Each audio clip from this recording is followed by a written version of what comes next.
disangka cupu, taunya suhu. Itu mungkin gambaran buat Menkyu yang baru, Purbaya Yudi Sadewa. Awal masuk banyak yang skeptis karena menggantikan figur besar Sri Mulyani. Tapi gebrakan pertamanya bikin pasar langsung bereaksi positif. Hari ini kita bahas 200 triliun dana pemerintah ditarik dari BI dan insentif pajak buat pekerja dan UMKM sampai arah kebijakan fiskal yang pro growth. Apakah ini awal perubahan besar atau cuma kembang api awal jabatan? Bareng saya Kang Resi Arissa Kodri, dosen STAN sekaligus peneliti kebijakan publik. Assalamualaikum Kang. Waalaikumsalam. Ketemu lagi ya Kang. Alhamdulillah. Kang, gebrakan awal Purbaya nih langsung bikin IHSG naik jadi melesat tuh. Jadi hijau semua ya. Jadi hijau semua.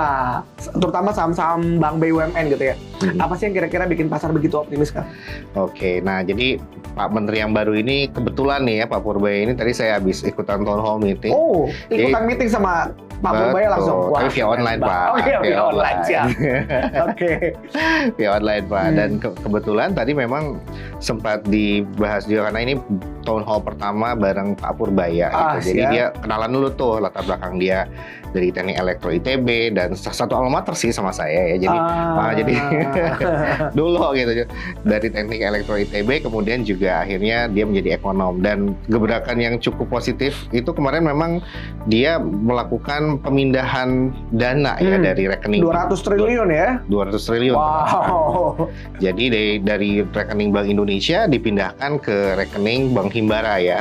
Bank BUMN ya. Betul. Jadi ada Mandiri, BNI, BRI dan seterusnya ya seperti itu. Dan sebetulnya memang ini cukup menuai polemik juga kan di sisi masyarakat karena kalau di kami di STAN ini sempat disinggung juga nih, sempat ada diskusi hangat juga karena apakah ini merupakan skemanya gimana nih? Apakah kita tabungan kah, skema investasi deposito kah atau apa gitu. Nah, atau meskipun dia dititipkan di rekening Bank Himbara, apakah itu termasuk ke dalam RKUN gitu, rekening kas umum negara gitu ya, dan seperti itu. Nah, akhirnya memang setelah kami pelajari kembali dan dilihat peraturan-peraturan yang terkait dengan perbendaharaan negara, sebetulnya itu hanya memindahkan rekening aja. Jadi dari rekening Bank Indonesia dipindahkan ke rekening Bank Himbara dan sifatnya dia memang bukan untuk operasional pemerintah gitu. Karena kan 200T itu merupakan cadangan devisa sebetulnya ya, cadangan devisa yang memang disimpannya selama ini di Bank Indonesia. Nah, sekarang dialihkan di Bank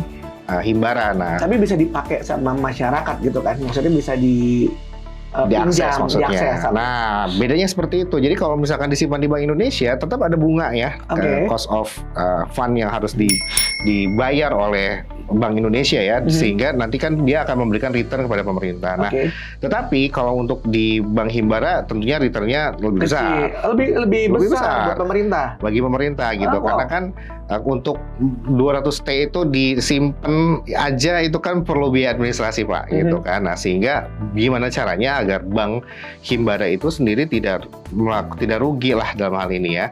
Nah, makanya memang sifatnya itu bagi Bank Himbara si 200T itu ya seperti tabungan gitu ya, seperti tabungan yang artinya, nah Pak Purbaya ini pinter juga nih, karena kenapa? Karena background dia kan memang pinter sih sudah pasti ya beliau ya. Tapi memang cerdik lah gitu ya, cerdik gitu. Kebijakannya ini memang karena memang background dia insinyur gitu ya, sehingga gayanya itu gaya koboi kalau kata gitu kan. Banyak orang bilang gitu ya. Iya gitu. Tapi memang gayanya itu gaya problem solving gitu, karena gaya teknokratis lah seperti itu ya, gaya teknokratis. Nah, inilah yang membuat kebijakan Pak Purbaya itu seperti fresh banget gitu, terobosan-terobosan yang kita tuh rakyat itu menunggu gitu kan, apa nih gebrakannya gitu, yang out of the box. Nah, inilah yang menariknya. Tapi gebrakan-gebrakan out of the box tersebut tentunya didasari oleh pemikiran beliau sebagai seorang ekonom ya gitu, nggak yang asal jeplak gitu. Nah, dan juga tidak nabrak aturan juga gitu, karena terus terang ketika beliau mengatakan bahwa akan memindahkan dana Bank Indonesia ke rekening di Bank Himbara gitu ya, dan tentunya ini sudah kita ulas juga nih di internal Kementerian Keuangan gitu. Kita punya Biro Hukum, Biro Bantuan Hukum, punya juga dari Direktur Jenderal Perbendaharaan, dan di PMK kalau kita di undang-undang kan kemarin jadi polemik ya karena katanya melanggar undang-undang. Kalau kita teliti lagi sebenarnya tidak gitu. Karena kita punya turunan nih PMK yang mengatur terkait dengan penempatan uang kas negara gitu ya, dan memindahkan ke Bank Himbara itu sudah pernah terjadi sebelumnya seperti yang disebutkan oleh Pak Purbaya, dan itu tidak melanggar Itu kapan? undang-undang. Waktu Di tahun 2008, di tahun 2020 gitu ya. Nah, itu semua memang tidak sudah dipikirkan, tidak mungkin kita melakukan penempatan ke situ terus melanggar undang-undang, nggak mungkin. Karena memang sudah ada PMK-nya juga. PMK yang mengatur terkait hal tersebut. Oke Kang, sorry. Tapi dana segede gitu masuk ke bank gitu ya, apa nggak rawan cuman parkir atau bahkan disalurin ke kredit-kredit yang non produktif gitu ya? Apalagi satu lagi nih, kemarin ada juga statement dari Kopdes ya. Mari El Kapangis tuh bilang, Oh, Mari El Kapangis. katanya sebenarnya market itu atau masyarakat sebenarnya bukan kekurangan uang untuk disalurkan, tapi memang daya belinya yang memang lagi turun. Itu gimana tuh kira-kira? Nah, ini menarik juga nih karena Bu Mari kan memang juga ekonom senior juga ya. Betul. Nah, jadi sebetulnya, kemarin kan memang tujuannya itu kan untuk membanjiri market domestik dengan uang ya. Betul. Dengan sebetulnya ada akses permodalan ke perbankan. Yep. Nah, dan dengan bukan digelontorkan, dititipkan ya, tabungannya dititipkan dari Bank Indonesia ke Bank Himbara. Nah, tabungan devisa negara ya gitu. Dan secara aturan perbankan itu tidak boleh hilang, karena kalau ditabung itu ada perlindungan dari LPS, Lembaga Penjamin Simpanan, which is beliau ex LPS gitu ya. Nah, sehingga ini secure gitu. Dana 55T atau 200T ini secure. Kenapa? Karena dia dijamin oleh LPS gitu kan. Karena sifatnya sebagai tabungan kan, seperti itu. Nah, tapi memang ya yang namanya tabungan tentu ada bunga ya, ada return lah gitu. Nah, returnnya itulah yang memang harus dikembalikan oleh Bank Himbara kepada pemerintah dong. Nah, sehingga apa? Sehingga ya pertama likuiditas Bank Himbara cukup meningkat lah.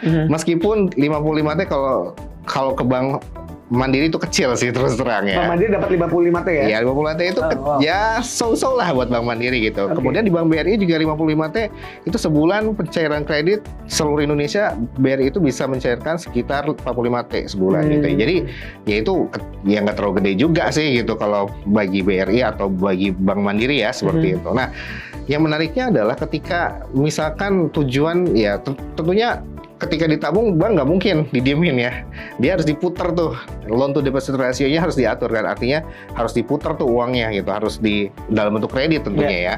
Nah, dari situ bank dapat margin atau dapat semacam keuntungan lah untuk operasional mereka. Nah, jadi sebetulnya cuma muterin uang, cuman masalahnya adalah muterin uangnya ke siapa gitu kan.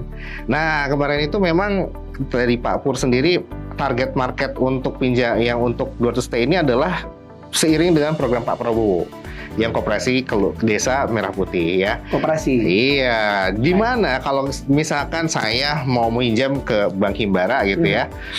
Nah, karena memang sudah likuiditasnya lumayan dibanjiri lah dengan 200 tadi, suku bunga menjadi turun dong. Iya dong, menjadi turun. Nah, seperti Pak Hotman Paris kemarin kan sempat bilang nih, turun nih, emang itu tujuannya. Dan memang benar gitu, turun gitu ya.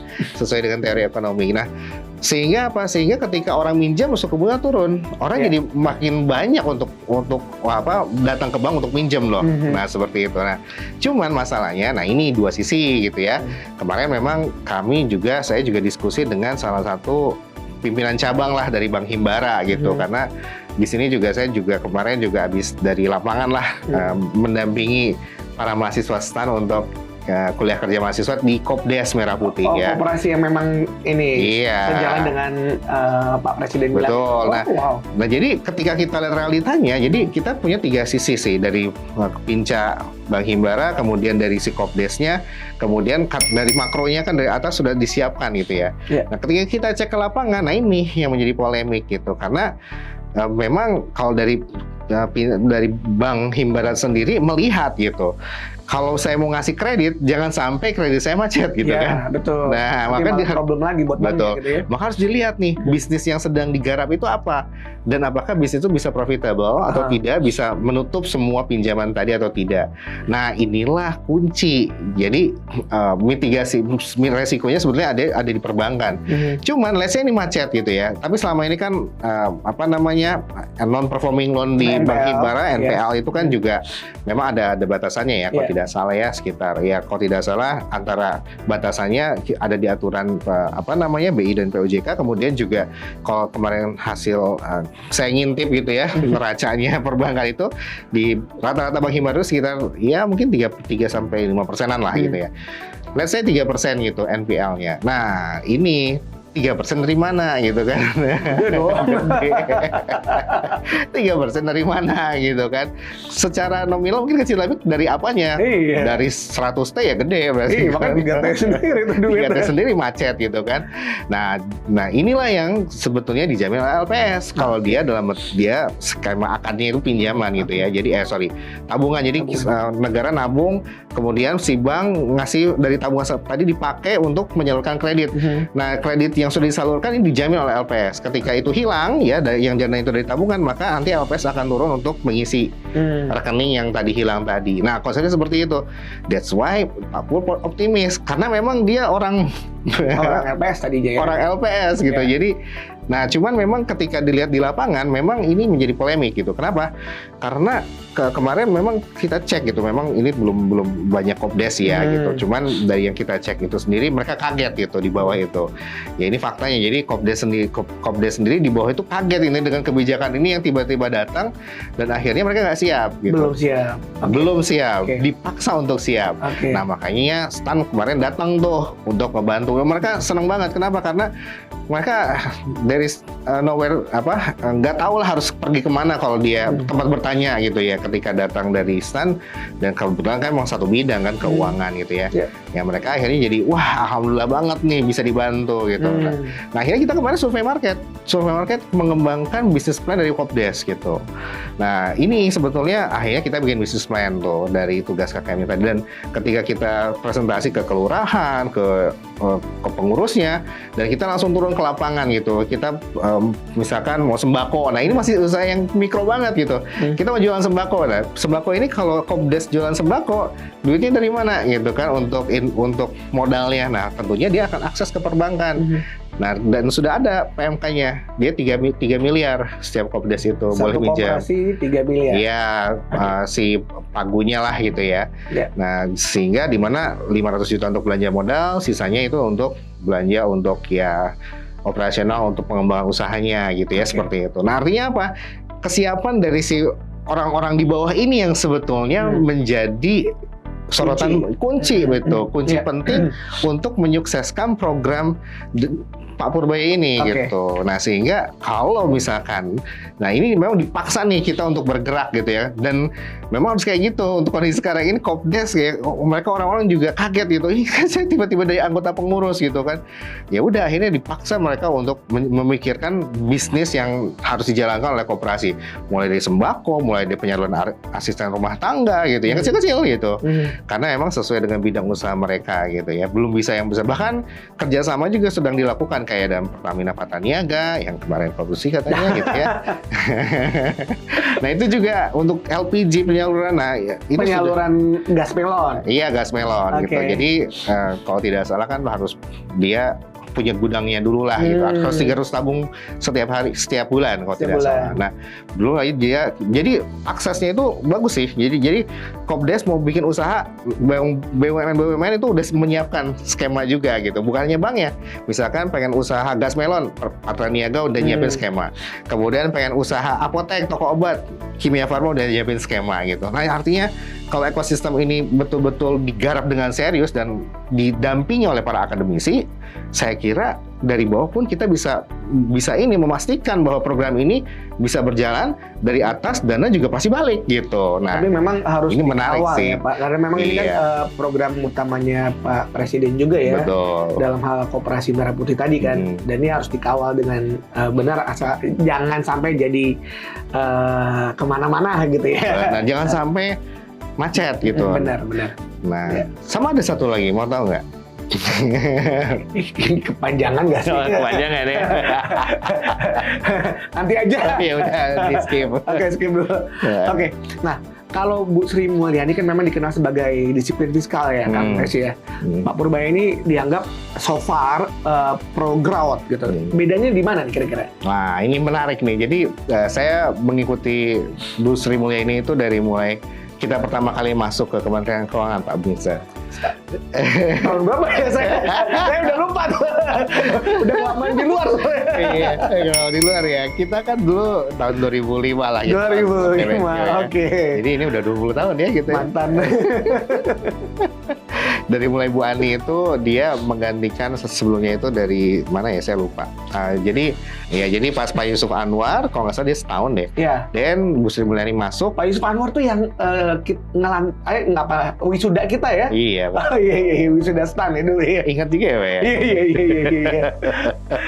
Gimana? Nah, jadi kalau Bu Sri itu di tahun 2005 itu saya di kantor pusat juga ya. Jadi melihat banget perubahan yang dilakukan oleh Bu Sri ya. Jadi perubahannya itu memang fundamental sekali gitu. Dia menghapus kalau yang korupsi pokoknya dibabat habis sama dia. Say no to corruptions gitu. Dan itu saya rasakan banget karena waktu itu ya Kementerian Keuangan masih agak abu-abu lah ya, agak gelap lah ya seperti itu di tahun-tahun tersebut. Dan ketika Bu Sri masuk, Bu Ani masuk, betul-betul dia membuat suatu perubahan yang fundamental untuk mengassessment ya siapa kira-kira yang masuk blacklist gitu ya. Pejabat sama pegawai masuk blacklist itu dari Itjen Kementerian Keuangan bergerak tuh. Nah akhirnya dikasih tuh, Res, lu jangan masuk ke ya daftar ini nih, atas tumbuk gini nih. Dulu kan masih di print ya. Nah ini adalah pegawai-pegawai yang blacklist gitu. Nah dialah yang mereka yang masuk inilah yang korup lah gitu ya seperti itu. Nah Bu Sri itu membuat gebrakan yang sangat bagus untuk untuk melihat mana yang kira-kira dia di blacklist, mana yang kira-kira masih abu-abu, mana yang kira-kira masih hijau gitu atau masih putih. Kalau kita kan masih putih waktu itu, masih baru masuk Pak, ya nggak sih? Nah, masih cupu. Nah dari situ dia tidak hanya mengatur tentang ekonomi aja, jadi dia betul-betul ke manajemen kinerja, semuanya insentif, semua dia sentuh gitu. Reform ya? Benar sekali. Jadi saya sangat merasakan sekali sumbangsi yang beliau berikan kepada Kementerian Keuangan dan negeri ini ya seperti itu. Dan alhamdulillah akhirnya Kementerian Keuangan setelah bereformasi seperti sekarang ini ya sudah menjadi kementerian yang terbaik lah ya di Indonesia. Dia menjadi rujukan utama untuk tata kelola. Nah dan kebijakan Bu Sri Mulyani itu memang prudent banget. Prudent hati-hati tadi ya. Iya, prudent sering diulang nih dengan Bu Ani ini ya. Jadi memang kebijakan prudent dan cara dia mengatur karyawan, mengatur ekonomi gitu, kebijakan-kebijakan yang dia bikin semuanya memang berbasis bukan prudensial ya, tapi berbasis kehati-hatian gitu. Jadi beliau lebih mazhabnya itu lebih mengutamakan stabilitas gitu ya, stabilitas. Ya ketika ada gejolak dan itu terbukti ketika kita krisis kita tetap stabil. Iya. Ya di 2008, kemudian di COVID 2020 dia pas COVID. Iya, jadi 2008 yang market di ini ya di Amerika. Kemudian kalau di 2020 itu yang COVID. Nah, di 2008 kita tidak resesi. Ekonomi kita tidak minus gitu ya. Artinya kita masih tetap growth gitu ya. Nah, di 2020 itu kita sempat resesi. Karena kita pertumbuhan ekonomi kita di 3 kuartal kuartal ya. 3 kuartal berturut-turut itu minus ya. Nah, sehingga akhirnya kita masuk ke fase resesi. Tapi memang setelah itu ada kebijakan ya PEN ya kalau tidak salah, pemulihan ekonomi nasional ya yang waktu itu juga digagas oleh timnya Bu Sri gitu kan. Dan akhirnya akhirnya bisa mendorong tidak resesi, keluar dari zona resesi.